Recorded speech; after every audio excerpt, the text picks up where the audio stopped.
આજ તો હું ઘરે એકલો હતો. 11 વાગી ગયા હતા. ઘરે કોઈ નતું, બધા રખડવા ભાગી ગયા હતા. કાં તમારા દાડિયાભાઈ ફોન આવ્યો, હાલો હું નિશાળે બધા કાકા દુકાને બેઠો છું, તું આજ કંઈક ફરવા જઈશું. મેં કીધું ઘડીક 5-10 મિનિટ બેસ, હું તૈયાર થઈને આવું છું. હવે હું થઈ ગયો તૈયાર ને કમાન્ડને તારું દઈ દીધું અને હવે જવાની તૈયારી કરી. મેં પેલી તમારા લાખ રૂપિયા સંપલા ને અમારા કાળા ઘોડા પાસે ઉપડ્યો. આ 2-3 પાછું આવ્યો અને 2-3 કીકું મારી. 2 કીકે ન ઉપડ્યો, ત્રીજી કીકે ઉપડી ગયો ને આ ઉપડ્યો. અમારે સતીશભાઈ ઘરે પૂછ્યો, કાંતા જાડિયા સાહેબ મળી ગયા. અમારે મોટા ભાઈ બેઠા હતા મોટરસાયકલ માંથી, ખાટલે બેઠા ઝાલા સાહેબ મારા કાકા ના તો ગુડભાઈ આવી ગયા. કાં તમારા સુમિતભાઈ નીકળ્યા, બધા જામત પાડતા હતા બેઠા બેઠા. જો અમે બધાએ પ્લાન બનાવ્યો ઘેલા સોમનાથ જવાનો, પણ કાં તો ગાડી જ ન આવી ને વરસાદ આવી ગયો. ગાડી નો આવી પેલા તો વરસાદ આવી ગયો ને આ બધા જમણા જેવા મોઢા કરીને બેઠા છે. બધાને જવું તો પણ ગાડી જ ન પહોંચી. પછી તો ગાડી આવી ગઈ અને બધા ગાડીમાં બેસી ગયા ને હું વિડીયો ઉતારવાનું ભૂલી ગયો. ગાડીમાં બેસીને ઉપડ્યા. હાલો ભાઈ હવે મેળામાં જવા માંગી.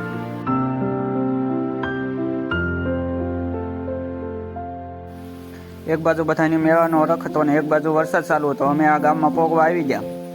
હાલો ભાઈ હાલ્યા જ આવી છે ને આ એક બાજુ જોવો વરસાદ ક્યાંય પૂરો જ નતો લેતો. કાં તો અમે ગામમાં પોગવા આવ્યા. કાળુભાઈએ મને ફોન કરીને રાખ્યો તો કે હું ઝાંપે ઊભો છું.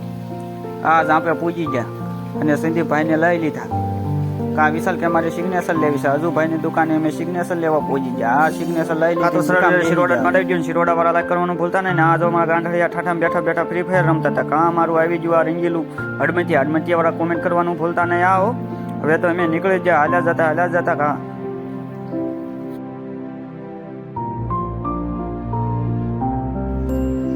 હાલ્યા જતા કાકા મેં એક પંખો જોયો. હું જોતો મારી વાડી એટલો બધો પવનજીમાં આવે પણ એ પંખા નો આવતો. આ તો હવે નીકળી જાય. દિલ્હી ગામ આવી ગયું.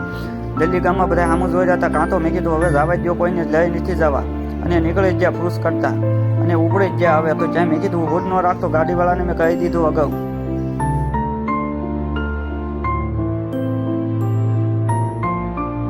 હવે તો અમે ગુંદાળા ભોગવા આવી ગયા હતા. ગુંદાળા પૂજ્યા. કાં તો અમે બહુ જાજી પોલીસ હતી હો ભાઈ. કાં તો આગલી ગાડીવાળાનું લાયસન્સ એવું ચેક કરતા હતા પણ અમને તો જવા દીધા. અમને ન રોક્યા. કાં તો સામેથી એક ભાઈ રેલી આલી આવતી હતી. મેં કીધું જવા દો ભાઈ, ઊભું રાખતા જ નહીં નકર આપણને ક્યાંય પૂજવી દીધી. કાં તો અમે આવી ગયા હવે ભૂત ચલેરાના જો ભોંયરા ગામમાં. ભોંયરા ગામ હોરા હાલ્યા જતા કાંઈ એક ભાઈબંધ મળી ગયો પણ ભાઈબંધ સામે ન ઉભા રહ્યા. મેં કીધું જવા દો હવે નથી રહેવું નકર મોડું થઈ જશે.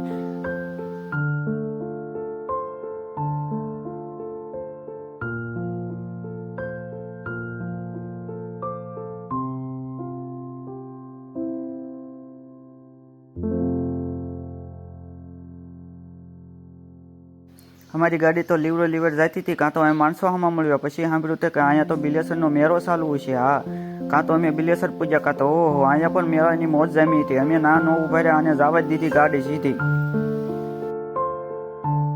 હા દોસ્તો હવે તો 50 રૂપિયા દઈને ગાડી પાર્કિંગમાં મૂકી દીધી ને હવે તો આપણે ઓલરેડી મેળામાં પહોંચી જ ગયા હો. કાં તો આ બે ક્યાંય હખણા ન હાલ્યા જતા હોય. ઈમણામ હખણા હાલ્યા જ ન જાય ક્યાંય. આ બે ને ક્યાંય હખણ નતું થતું. ઈમણામ સીધા મેં કીધું હાલ્યા જાય ક્યાંય શાંતિ રાખતા જ નતા. કાં તો અહીંયા બધી રાઈડો તો બન્યા જ હતી. એકે રાઈડ ચાલુ જ નથી. અમે પછી હાલ્યા જ આ જાડિયા સાહેબ ક્યાંય વચમાંથી એક જ ન જાય. ઘડીક કે આ બાજુ જવું છે, ઘડીક આ બાજુ. મેં કીધું મારી વાંહે હાલ્યા જાવ. કાં તો મોજ પ્રદીપ કાકા થઈ જતા. એની વાંહે હાલ્યા જ. મેં તો બધી બાજુ કેમેરો ફેરવી જ નાખ્યો. પછી સીધા હાલ્યા જ. આ ભૂદરને ક્યાંય હક નતું થતું. ઓલું જવું છે ને ઓલું જવું છે ને ક્યાંય હક જ નતા. ઘડીક ખાય કે ડોડો ખાવું છે, ઘડીક થાય કે આ બાજુ જવું છે. આ નંકી વેજા કાં તો મંદિરે ગરદી હતી. અમે તો બીજી સાઈડ વળી ગયા અને બીજી બાજુ હાલવા મળ્યા. અમે તો હાલ્યા જતા શાંતિથી. અમારે શું હતું રખડવાનું જ હતું. અમે તો હવે શાંતિથી નિરાતે હાલ્યા જતા. કાં તો એક ડુંગર દેખાણો. પછી મને થયું કે હલાઈને હવે માથે ચડવું જોઈશે. તો અમે હાલ્યા જતા હતા. કાં બે ભાઈબંધ કે હવે આગળથી કેમેરો લઈને એક તો વિડીયો તો ઉતારવો જ જોઈશે. તો મેં કીધું કાંઈ વાંધો નહીં હાલ. પછી તો મેં પાછળનો કેમેરો ફેરવી નાખ્યો. ઓ ભાઈ કેમેરો ફેરવો એ પહેલાં તો આ બધા મીણ્યા ધોડવા. ઓ ભાઈ ક્યાંય હક ન કરે. આ વિશાલભાઈ અમારે લંગાડીની પાસે હું હતો. કાં તો સાઈડમાંથી રામજીભાઈ નીકળ્યા. એ મને હાલવા. મેં કીધું હાલો મને મારો વારો આવવા દો. પછી હું પાસેથી સડ્યો. હજી સડ્યા ન સડ્યા. કાં તો ફોન કાઢીને મળ્યા ધોડવાન. ફોન કાઢ્યા ને ફોટા મળ્યા પાડવાન. ક્યાંય હક ન કરે આ વેજા.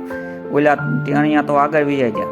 પછી તો અમારે અક્ષયભાઈએ તરત કાઢ્યો ફોન ને મને આડાવડા ફોટા પાડવા. આ જો અંધાને પહેલાં તેને જ મુહૂર્ત કરી દીધું અને બીજા પણ ફોટા પાડતા હતા.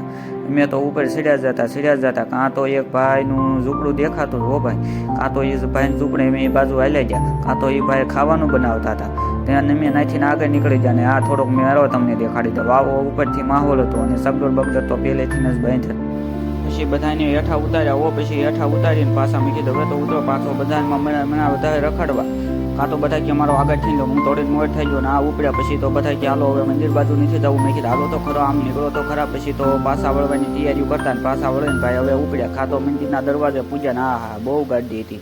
અને એક કોઈ વરસાદે ફૂલ સારું થઈ ગયો તોય બધા પલળતા ઉપડ્યા અને હાલ્યા જતા. હેમી વાહને મળે, ગાડીઓ આવે, પણ કેમ કરવું તોય બધા ફૂલ ગાડી અને હાલ્યા જાય. વચમાં ક્યાંક ઊભા રહેવી પાછા વળે હાલવા માંડ્યા ને ઊભા રહીને હાલવા માંડ્યા ને એવું કર્યું. કાં તો હાલો હવે તો મંદિરે પૂગવા આવી જતા. આ મંદિરે પૂજી ગયા અને જો હવે તો આ મંદિરની નજીક જવા માંડ્યા, પણ વરસાદ એટલો આવતો હો ભાઈ.